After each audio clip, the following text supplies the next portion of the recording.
Students, welcome back to online classes. ये क्या आप सोच रहे हो कि मैम गरबे खेलने जा रही? नहीं नहीं, ऐसा कुछ नहीं है। वैसे तो जैसे मैंने बताया था लास्ट पार्ट में हेरिटेज ऑफ इंडिया के कि मैंने इंडियन कल्चर को रिप्रेजेंट किया, तो आज उसका सेकेंड पार्ट है, यानी कि मैं आज गुजरात के कल्चर को रिप्रेजेंट कर रही हूँ।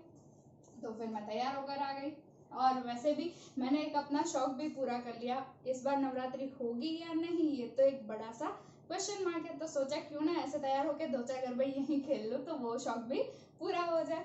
तो चलो टाइम वेस्ट नहीं करते, पढ़ते हैं कल्चर ऑफ गुजरात।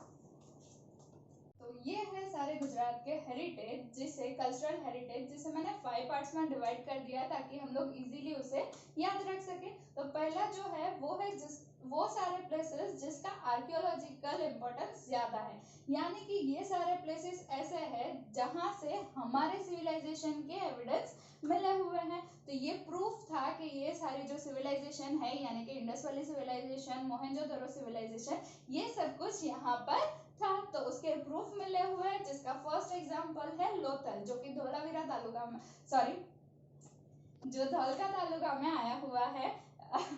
और इसका इम्पोर्टेंस क्यों ज्यादा है, तो उसके बारे में एक फैक्ट भी बताती हूँ। ये जो लोथल है वहां पर था एक डॉकयार्ड जो है जहां पर शिप इजीली आ जा सकती है। तो ये ऐसा प्लेस था जहां पर शिप के लिए सारी फैसिलिटीज थी, इसीलिए यहाँ के रूट से ज्यादातर ट्रेड किया करते थे लोग। तो ये एंशियंट टाइम में उसका इम्पोर्टेंस ज्यादा था। तो ये एक प्राइड वाली बात है कि लोथल जो है वो गुजरात के लिए तो प्राइड की बात है, साथ ही साथ इंडिया के लिए भी एक प्राइड की बात है कि ये जो है पोर्ट वो प्रॉस्परस पोर्ट हुआ करता था एंशियंट टाइम में। ठीक है, अभी भी अगर आप उसे विजिट करें तो वहां की कुछ चीजें देखने लायक है, और अभी भी कुछ चीजें वहां पर प्रेजेंट है।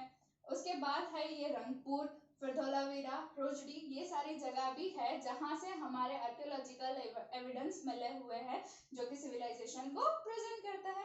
चलते हैं सेकेंड पॉइंट पर, जो कि है प्लेसेस ऑफ पिलग्रिमेज, जिसमें स्टोन इंस्क्रिप्शन है किंग अशोका के द्वारा बनाया गया, जिसकी डिटेल इंफॉर्मेशन हमारे आगे के चैप्टर्स में भी आती है, तो वहां पर पढ़ेंगे। उसके अलावा सन टेम्पल ऑफ मोडेरा, और ये तो बात हो गई बाकी के जगहों की, पर हमारे पास ये ज्यादा प्राइड लेने वाली बात है, ये पिलग्रिमेज जो है प्लेसेस, उसमें अहमदाबाद के कुछ प्लेसेस भी इंक्लूडेड है, जैसे कि जामा मस्जिद, फिर है झुलता मीनारा जिसे शेकिंग टावर कहा जाता है वो, और बाकी है सहस्त्रलिंग तालाब यानी कि लेक, जो कि आया हुआ है पाटन में। ठीक है, और आगे बढ़ते हैं थर्ड पॉइंट, जो कि है प्लेसेस हैविंग रिलीजियस इंपॉर्टेंस। तो यहाँ पर पिलग्रिमेज और रिलीजियस इंपॉर्टेंस ये दोनों देखकर कंफ्यूज नहीं होना। पिलग्रिमेज जो है वो ज्यादातर सारे ही लोग विजिट करते हैं वहां पर, और रिलीजियस इंपॉर्टेंस यानी कि पर्टिकुलर कोई रिलीजन वाले जो लोग हैं वो वहां पर ज्यादा जाते हैं। ओके, तो उसमें कुछ एग्जांपल, अंबाजी टेम्पल वो फेमस है तो वो इजीली याद रह जाएगा। उसके बाद है श्यामलाजी टेम्पल, वो भी इजीली याद रह सकता है। ओके, फिर सोमनाथ टेम्पल, ओके, महादेव जी के भक्त। ये जो सोमनाथ टेम्पल है उसका भी एक इम्पोर्टेंस है कि जो 12 ज्योतिर्लिंग बोला जाता है उसमें से ये एक ज्योतिर्लिंग भी काउंट होता है। ठीक है, 1 of 12। ओके, ठीक है, तो ये हो गए इसके रिलीजियस इंपॉर्टेंस। अब आगे बढ़ते हैं, फोर्थ पॉइंट जो है वो है रिलीजियस और सोशल टूरिज्म ओरिएंटेड प्लेसेस, यानी कि यहाँ पर भगवानों के भी मंदिर है और एक टूरिस्ट प्लेस भी है। तो फर्स्ट वन जो है पोलो फॉरेस्ट, जिसका रियल में गुजराती नेम है पोड़ोना जंगलो, पर हमने क्या किया, उसका भी वेस्टर्नाइजेशन कर दिया, पोड़ो की जगह उसे बोल दिया पोलो फॉरेस्ट। ठीक है, तो वहां पर एक टेम्पल भी है और बहुत ही सारी एडवेंचर की चीजें भी है, तो वो फेमस है। रेनी सीजन में वहां जाने का ज्यादा मजा आता है क्योंकि वहां पर ग्रीनरी उस टाइम पर ज्यादा होती है, मस्ट विजिट, मैं भी जाकर आई हूँ। फिर आगे हम अहमदाबाद के बारे में पढ़ते हैं, तो यहाँ पर जो काइट फेस्टिवल होता है जनवरी में, सब लोग आते हैं, वो तो फेमस है ही। उसके अलावा काकरिया कार्निवल एवरी ईयर जो दिसंबर के लास्ट वीक में होता है कार्निवल, उसके बारे में। फिर है जो रणोत्सव कच्छ के बारे में, तो ये भी एक अच्छी चीज है, आपको भी विजिट करना चाहिए, रणोत्सव देखना चाहिए, मजा आता है। फिर लास्ट वन जो है ऐसे प्लेसेस जो जैन और बुद्धिस्ट के बनाए हुए हैं। ठीक है, तो वो उससे बिलोंग करने वाले वडनगर जो कि एक बुद्धिस्ट टेम्पल है, वहां पर वो फेमस है। तारंगा हिल्स महसाना में है, वहां पर जैन टेम्पल्स है। बाकी भी प्लेसेस है जहां पर जैन और बुद्धिस्ट टेम्पल है।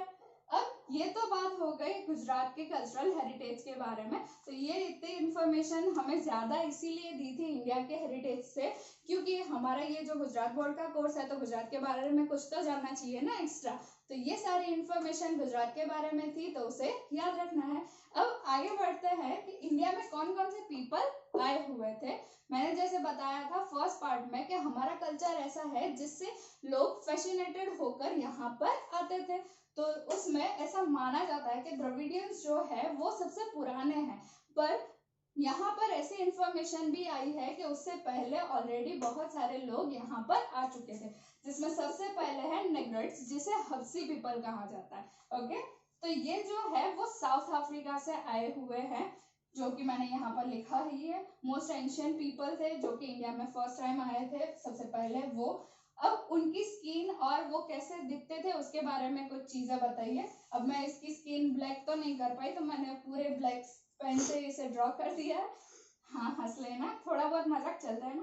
पर उसकी हाइट जो है, यानी कि हब्सी पीपल की हाइट थी 4 to 5 फीट। मैंने एक छोटा सा निब्बल जैसा बना दिया है यहाँ पर। फिर उसके कर्ली हेयर थे, तो आई ट्राइड के नूडल्स जैसे उसके बाल भी मैंने बनाए हैं। तो ये तो इजी इंफॉर्मेशन हो गई कि हब्सी पीपल जो थे उनकी स्किन ब्लैक थी, हाइट 4 to 5 थी, और उनके हेयर मैगी जैसे थे, कर्ली। ठीक है, तो ये हो गए सबसे पहले वाले। चल रहा है सेकेंड वन।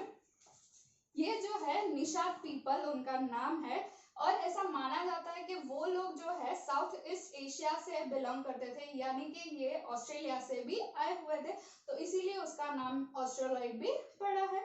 और ये ऐसा है कि नेग्राइट्स के बाद वो लोग आए थे, ऐसा माना जाता है। तो नेग्राइट्स की जैसे स्किन और हाइट के बारे में कुछ इंफॉर्मेशन है, सेम वे इनकी भी है। तो इनकी स्किन का कलर भी ब्लैक था, और साथ ही उनका जो हेड है वो ब्रॉड था, और फ्लैट नोज था ऐसे, और शॉर्ट हाइट थी। यानी कि इन दोनों में कॉमन क्या है, ब्लैक स्किन और शॉर्ट हाइट, दोनों ही 90-90 थे।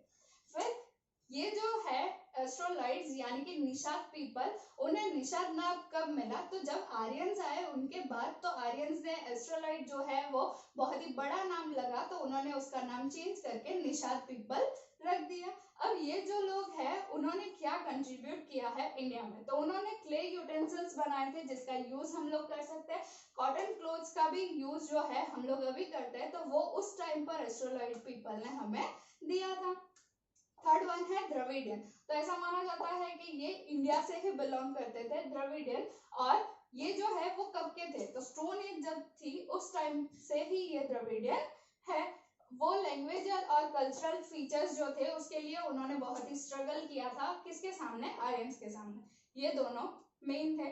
अब ये जो द्रविडियंस है उन्होंने ही हमें ये कॉन्सेप्ट दिया कि जो गॉडेसेस है उसे मदर बोलना, और जो गॉड है उसे फादर बोलना। और ये लोग जो थे वो भी नेचर लवर थे। वो धूप बत्ती जो हम लोग अभी करते हैं वो किन्होंने स्टार्ट किया था, द्रविडियंस ने। ओके, तो उन्होंने ही हमें सिखाया था कि गॉडेसेस जो है एज ए मदर करना, और उसे मदर मानना, और गॉड को फादर मानना। तो पार्वती जी को माता जी बोलना वो, और शिवा यानी कि शंकर भगवान को फादर बोलना, ये सारी चीजें हमें किसने सिखाई, द्रविडियंस ने। बढ़ते हैं आगे। उसके अलावा भी कुछ ट्राइब्स यहाँ पर आई थी जैसे कि अल्पाइन डेनारे और आर्मेनॉइड। ये ऐसा माना जाता है कि वो ज्यादातर कौन से जगह से आए हुए थे, तो वो बिलोंग करते थे गुजरात, सौराष्ट्र और वेस्ट बंगाल, यानी कि वो आए थे और इस पोर्शन में इंडिया के इस स्टेट्स में वो रहते थे, गुजरात, सौराष्ट्र, वेस्ट बंगाल, उड़ीसा और महाराष्ट्र। ठीक है, इतनी जगह पर वो रहते थे। बस इनके बारे में इतनी ही इंफॉर्मेशन जरूरी है। आगे बढ़ते हैं आर्यंस मेन जो है उनकी ओर। तो ऐसा माना जाता है कि ये जो आर्यंस है उन्होंने ही उन्हें क्रिएटर्स माना जाता है, और ये हिंदूज जो है पहले, अभी ये सारे हम लोग कास्ट सब कास्ट ये सारी चीजें करते थे, पर पहले जो है वो सिर्फ हिंदूज का इम्पोर्टेंस ज्यादा रहता था।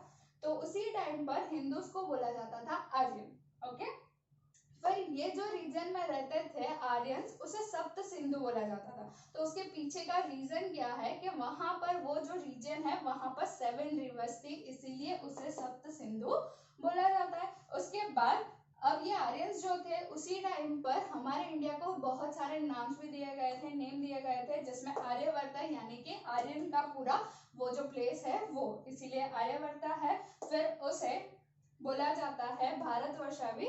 Okay sorry.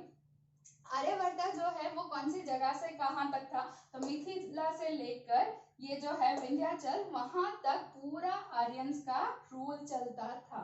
यानी कि अभी के बिहार और मध्य प्रदेश, तो बिहार से लेकर मध्य प्रदेश तक कौन थे, आर्यंस थे। ये भी नेचर लवर थे, उन्होंने भी हमें बहुत सारी चीजें सिखाई है। यहाँ तक कि जो हम वेदास पढ़ते हैं, उपनिषद पढ़ते हैं, बाकी सारी चीजें जो हमें हमारे धर्म के बारे में बताई जाती है, वो सारी किन्होंने दी है, इन आर्यंस ने। तो ये थी पूरी इंफॉर्मेशन हमारे हेरिटेज ऑफ इंडिया की, जिसमें फर्स्ट पार्ट में हमने इंडिया के बारे में सारी चीजें देखी कि हमारे पास कौन कौन से हेरिटेज है, यानी कि नेचुरल और कल्चरल हेरिटेज। और आज इस पार्ट में हमने देखा है गुजरात का कल्चरल हेरिटेज, और साथ ही साथ के इंडिया के कल्चर से जो इन्फ्लुएंस होकर कौन कौन से पीपल यहाँ पर आए थे। तो इसी के साथ हमारा चैप्टर कंप्लीट होता है। जल्द ही मिलेंगे एक और नए चैप्टर के साथ। Till then bye.